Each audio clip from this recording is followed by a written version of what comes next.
Hello there everybody, how is it going and how have you been? I am EuclideanSqd and we're back here in Duel Links for a new version of the Duelist Chronicle events, Duelist Chronicles GX, the Society of Light. Now you might quickly notice that this is a bit of a shorter video compared to what I usually do when I cover events. That is due to two things, one unfortunate, one kind of lucky. The unfortunate reason is that I'm not feeling that great tonight. So I don't know exactly how much time I have to record. I have to get up early, which is also kind of putting pressure on wrapping this up as quickly as possible so I can get to sleep. But the lucky side of things is that there actually isn't a whole lot new this time around compared to previous iterations of the Duelist Chronicle events. The basic gameplay is the same. You collect dice fragments by just dueling regularly throughout the game. You spend them here to roll a die. You move 1, 2, or 3 spaces. You get an effect that changes depending on the type of space you land on, and at certain points you are forced to stop and participate in a duel that is themed around one of the important ones from the corresponding season of the anime, in this case the second season of the Yu-Gi-Oh! GX anime. I'm not going to be showing any of the duels, just try and keep this episode to a minimal sort of length, but I will be going over the rewards. Also, quick mention, as seems to be tradition now with Duelist Chronicle events, a few days from now, they will probably unlock the treasure room for the event, which is going to be another special space. And basically, if you land on it, you get a ton more coins that you can spend in the card lottery, compared to these smaller spaces right here that only give you, like, I want to say 10-ish coins, somewhere around there, I believe. I think they change it every time, or at least it feels like they change it every time, or maybe I just can't remember.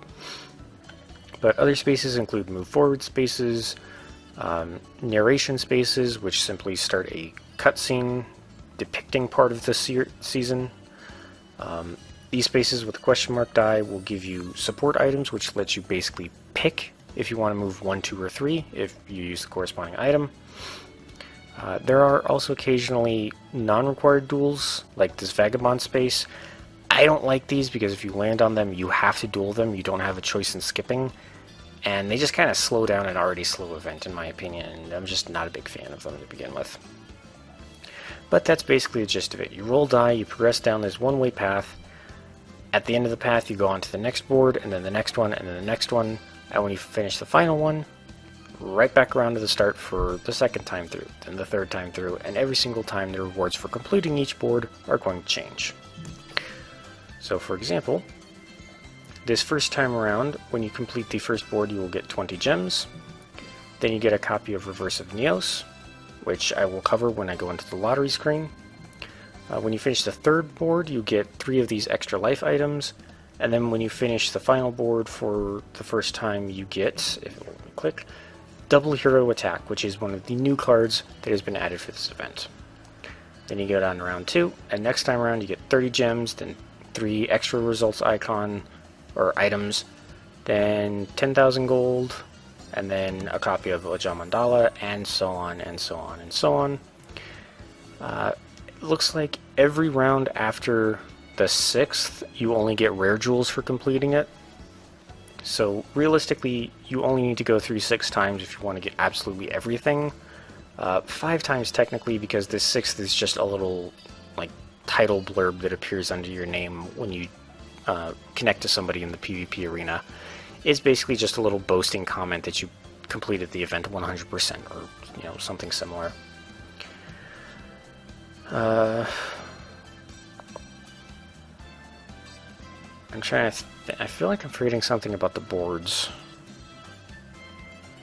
Oh, if you do lose one of these required duels, you are simply bumped back a space and you have to roll again to complete. Each of these special required duels have 3 bonus criteria to them as well. And in fact, I'll just go ahead and roll really quick so you can see it, and so we can get to Hasselberry and see an example of these bonus criteria. And actually we get to a cutscene. I'm not going to let this play because these tend to take a while. I'm just going to go ahead and skip over it. Oh, you do get a support item for hitting one of these narration spaces. That's kind of cool. Moving on. Getting more ones. Not happy about that because that's just making this take longer. Thank you. Oh, these little icons here that kind of look like a smaller version of the icon showing where you are. Those are marked based on the friends you have who are also playing through this event, and I believe if you land on one of those spaces, you get a bonus amount of coins or a bonus support item, in addition to whatever is normally on that space. So if we roll again, no matter what, we have to stop and deal with Hasselberry. So let's just go ahead and skip over the cutscene beforehand. You are allowed to pick between a level 20 and a level 40 difficulty, which will show you the corresponding amount of lottery coins you are guaranteed to get by completing or by winning the duel. And then you can get bonus ones by satisfying these various objectives. So for example, using Jade and Yuki, summoning an elemental hero Avion one time during the duel, at least one time I should say, and using a field spell card at least one time. Now, all these bonus objectives are completely optional, and to be honest, some of them can be kind of annoying. At least in previous Duelist Chronicle events, it felt like to regularly hit all the bonus objectives, you had to create like a different deck for each character, because I mean, typically speaking, only one or two characters are going to be participating in a majority of the important duels throughout any one particular season of Yu-Gi-Oh!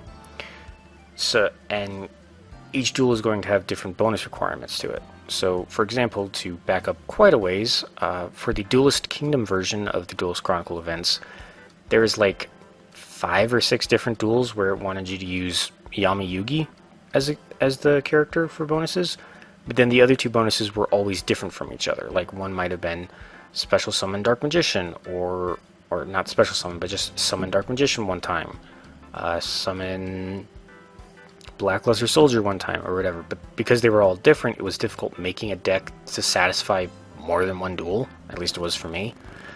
So, long-winded rant aside, whether or not you go after those is up to you. Just know that unless you want to be constantly taking apart and rebuilding a deck, it might be worth clearing out or at least unlocking some more deck slots for your characters by leveling them up beforehand. You shouldn't have to worry about actually buying a new deck slot for any character using actual money. I've never had to do that, and all my characters have plenty of room by the time they reach, you know, high 20s, low 30s sort of. But anyway, not going to show the duel like I said, just don't want to take too much time. But you can spend your hard-earned lottery coins here, and for every 30 lottery coins you get to draw one time out of the pool. There's also a multi-pick button, which will just, it counts up to a maximum of 10 draws, so 300 coins, and, you know, it basically just does 10 at once, or 8 at once, or whatever. And this list is all of the stuff you can possibly get out of the lottery. Now, it's not just cards, there is a chance to get EX jewels, crafting jewels, gems, and gold, as well as gate keys, which is kind of annoying because those tend to show up a bit more than cards, or at the very least more than the super rares and ultra rares you're trying to get. But this is what I mean by there's very little stuff. So all of the stuff that I've been going over for the past like 8 or 9 minutes now, it's all returning mechanics. The only 2 new things are obviously the themed duels and their corresponding bonus missions, and 2 cards. This new ultra rare Elemental Hero Grand Emerge, and the new super rare Double Hero Attack. That's it.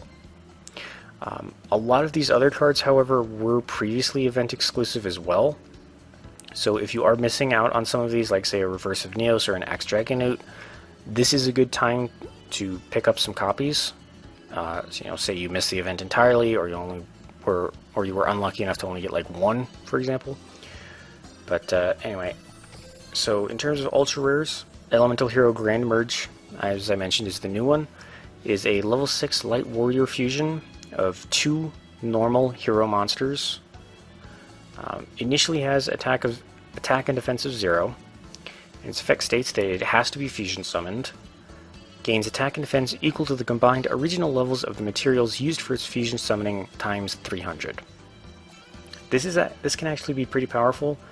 Most of the normal heroes you'll think of are probably like Avion or Sparkman, which are like 3s and 4s, which is not going to give Grand Merge all that much power. But I just want to point out that Elemental Hero Neos is a level 8 hero normal monster. So that right there is a guaranteed 2400 on top of whatever else you might fuse in with it. And if you are lucky enough to fuse 2 Neoses, you have a 4800 level 6 fusion, which I believe is also at just a low enough level for you to use the equip spell fusion weapon on it, which gives any fusion material or any fusion monster 1500 attack points.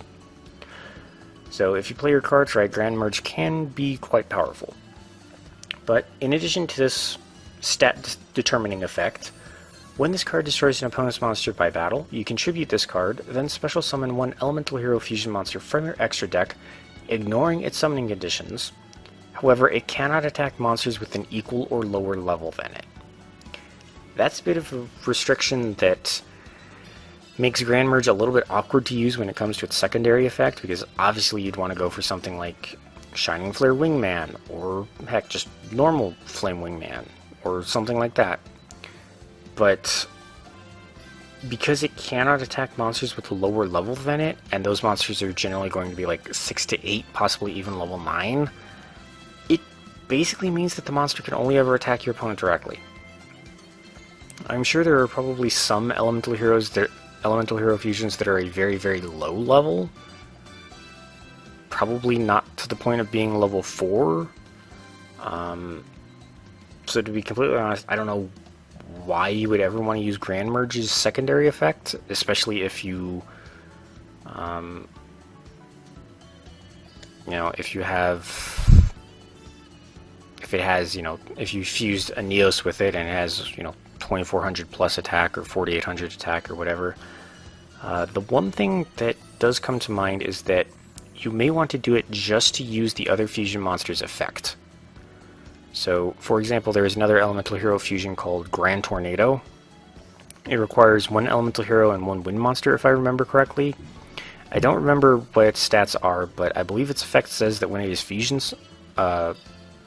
actually, this might not work because Grand Tornado might require being fusion summoned. But if it does work, Grand Tornado's effect basically halves the attack power of all of your opponent's monsters at the moment. So if you want to do something like that, you could, but again, you'll have their attack, but then Grand Tornado can't attack if they're like level 4, because I'm pretty sure that guy's level 6 or a 7, something like that. So, weird card, definitely like it much more for the first effect than the second. The other ultra rare is Elemental Hero Chaos Neos, level 9 Dark Warrior fusion, 3000 attack, 2500 defense.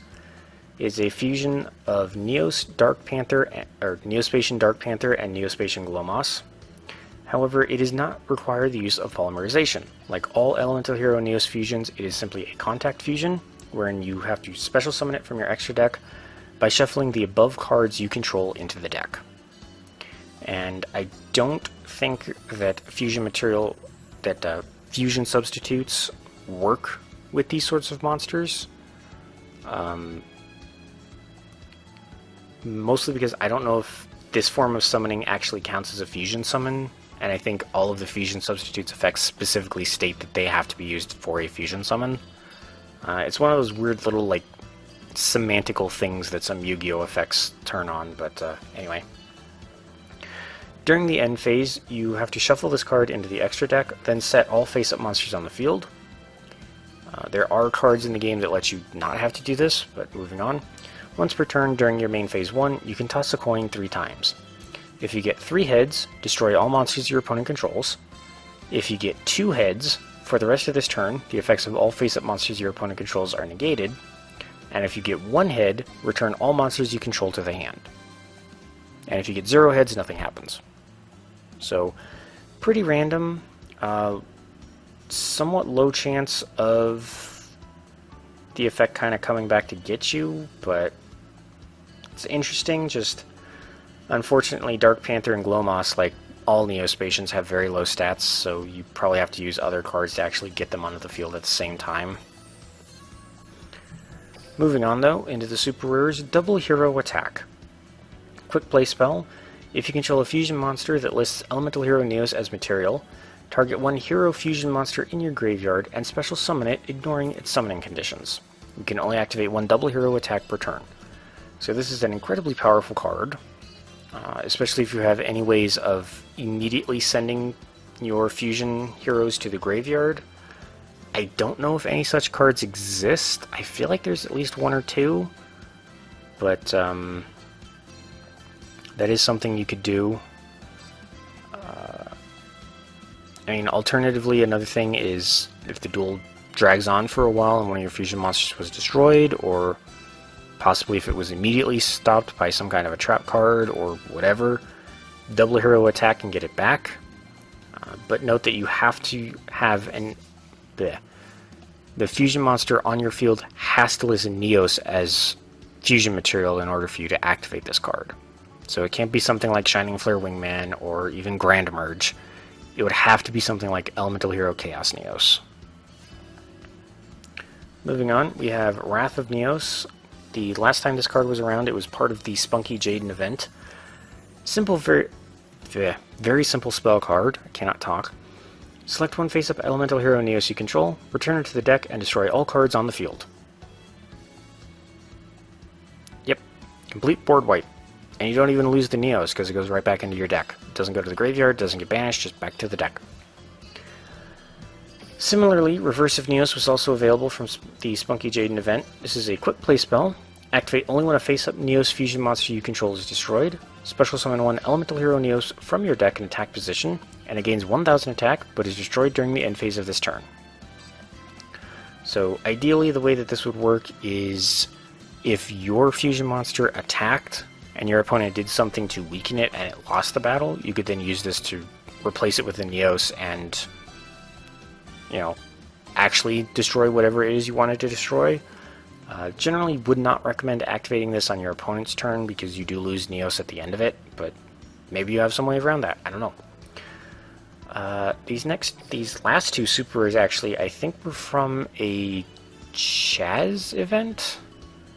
Like the harder version of Chaz. I can't remember what it was called, but this is Axe Dragonute, level 4 Dark Dragon, 2000 attack, 1200 defense. If this card attacks, it is changed to defense position at the end of the damage step.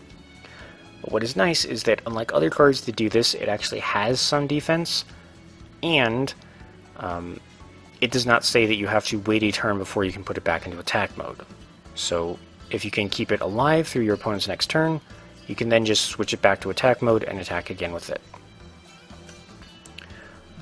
Likewise, Ajamandala was also part of whatever that Chaz event was, I believe at least. Very simple spell card. You pay 1000 life points, target an Ojama Green, Ojama Yellow, and Ojama Black in your graveyard, and special summon them. And then the last of these cards are all... Most of these, I believe, were also available through the Spunky Jaden event. However, these Chemic Critter cards were from the Inglorious Bastion event, I believe. I'm not going to read through all of these just because my throat is starting to hurt a little bit, and I want, like I said, I want to try and wrap this video up so that I can get some rest and feel better, hopefully by the time I have to wake up in the morning. One last thing I want to bring up, which is not related to the event, I'm pretty sure I covered literally everything that's in it, is that Konami has announced that they are going to be releasing a mini-box soon, but they are also going to be updating the Forbidden/Limited list. Very quick little update. They're just putting Shien's Dojo onto the Limited 2 list, mostly because they realize that this card makes Six Samurai decks way too overpowered. I personally don't think this is enough of a nerf. Just the number of Vagabonds I fought that have been using that deck, and I've been completely and utterly powerless against. Maybe I've just become blind to it because I just let the game auto-duel whenever I see, oh, this is the Six Samurai deck. I don't think Dojo, like, limiting Dojo to 2 is enough. Personally, I would say limit the level 1 tuner as well. Maybe that one Six Samurai, either Legendary Six Samurai Inishi or shoot, I can't remember the name of it, but it's the one that lets you special summon it if you control one Six Samurai. It's like a level 4 dark. I think it has like 1800 attack or something like that. I think its name is Kazan, I want to say. I don't know if that's right or not. but those cards seem to be much more problematic. I don't know why they're going after Xian's Dojo only. I feel like they would have at least gone after those as well. Maybe they thought that was too much? I don't know, but I did see that this was announced as I was booting up the game to start recording, and I figured this is going to be a shorter video anyway, might as well include it at the end. And that's literally it. Just they realized that the 6 Samurais are way too strong now with the recent box, so they're trying to nerf them a little bit. But anyway, with that, thank you all so much for watching. I hope you all had a great time, and I hope you all have a great day. And I will see you all in the next one.